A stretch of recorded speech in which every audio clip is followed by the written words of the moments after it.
It takes a lot of companies to keep an apartheid regime afloat, from weapons manufacturers selling arms to the Israeli military, to travel companies booking rooms and hotels on illegal Israeli settlements. But these companies don't exist in a vacuum. Nearly all of them are propped up and financed by banks. Now, banks either provide day-to-day services to these companies, but they also provide key investments, loans, and underwriting to these companies. Banks have the power to choose who they provide financing for. They can provide financing for weapons companies or renewable energy projects. So who you bank with matters. In this video, we'll look at which UK banks are most complicit in the abuse of Palestinian human rights and supporting the Israeli apartheid regime. Towards the end of the video, we'll also show you which banks are not complicit, so you know which alternatives you can swap to if you don't want your money going with one of the bad guys. Many of you won't be surprised to find Barclays on this list. It might be a financially profitable institution, but it's a morally bankrupt one, and it has a history of supporting apartheid regimes. Barclays provides billions of pounds in financing to arms companies that provide weapons, components, and military technology to the Israeli military, and much of this will be used against Palestinians. One report published last year ranked Barclays 19th on a list of banks most complicit in the genocide on Gaza. No other UK bank was listed higher. One of the companies that Barclays finances is BAE Systems, based in London, which is one of the biggest weapons manufacturers in the world. BAE Systems produces many weapons and components, such as the F-15 fighter, which has been used many times by Israel in its onslaught on Gaza. And that's not all.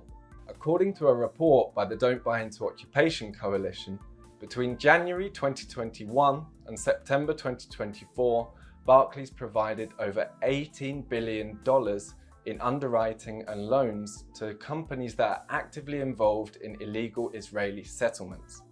By the way, we've listed all the reports that we use in the description below. And if you do want to learn more about Barclays and why you might want to boycott them, you can watch this video here. HSBC, which also owns First Direct, is another major funder of weapons companies that sell to the Israeli government.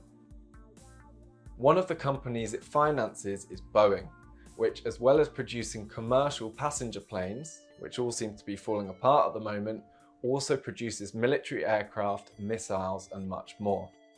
As of August 2023, HSBC held 209 million euros of shares in Boeing and 20 million euros of bonds.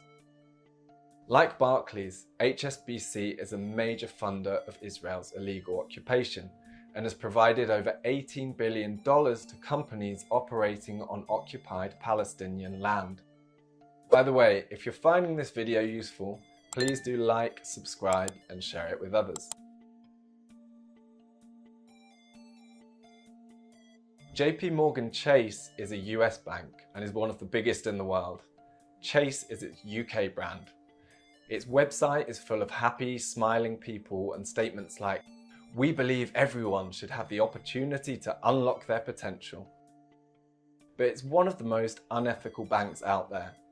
Not only is it the biggest funder of fossil fuels, it's also a major funder of arms companies.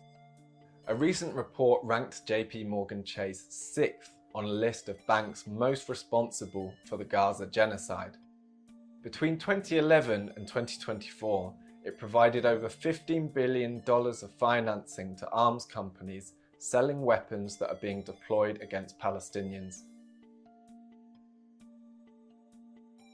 The Lloyds Banking Group is based in the UK and includes the Bank of Scotland, Halifax, and Lloyds. In recent years, it's provided over 1.8 billion euros of financing to arms companies that sell to Israel.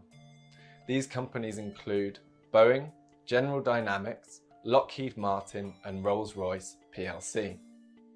But wait, doesn't Rolls-Royce just make classy English cars for rich people? Well, it does, but that's a different Rolls-Royce. Rolls-Royce Motor Cars produces cars and is owned by the German manufacturer BMW, while Rolls-Royce plc produces planes and military equipment.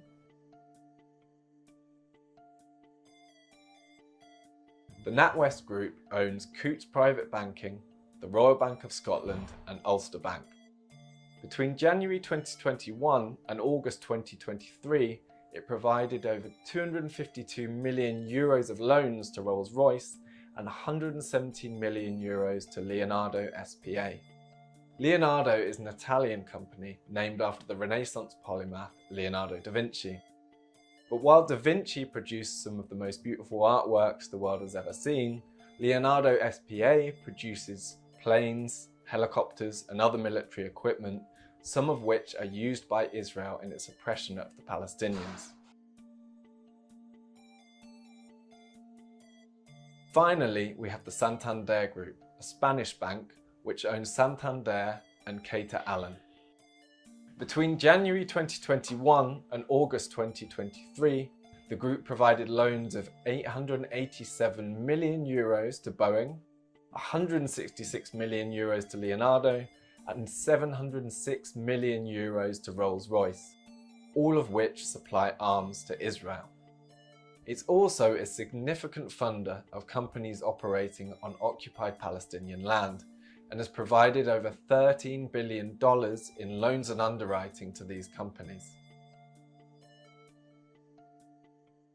So, which banks are not complicit in Israel's ongoing oppression of the Palestinian people? Which one should you switch to? The good news is that there are a lot of alternative options. Our research found that the following banks did not appear to finance companies involved in illegal Israeli settlements, nor companies producing arms and weapons sold to Israel: Al Rayyan, Cooperative Bank, Cumberland Building Society, Metro Bank, Monzo, Nationwide Building Society, Revolut, Starling and Triodos. It may feel like switching banks is difficult, but it's not. It's actually very easy and very simple. So the current account switch service is a free service, and once you sign up, your new bank will handle the whole process of switching. So it's very, very easy. For more details, you can see our website. There's a link in the description below. So thank you for watching. And if you have swapped to a more ethical bank, please let us know in the comments below. There's also much more information on our website about banks and their links to Israeli apartheid, and also about the other ethical issues surrounding the banking sector. Much of the information on our website is free, but some of it is behind a paywall and is only available to subscribers. But we're a small not-for-profit organisation, and it's through subscriptions that we do our research. So if you can subscribe, please do.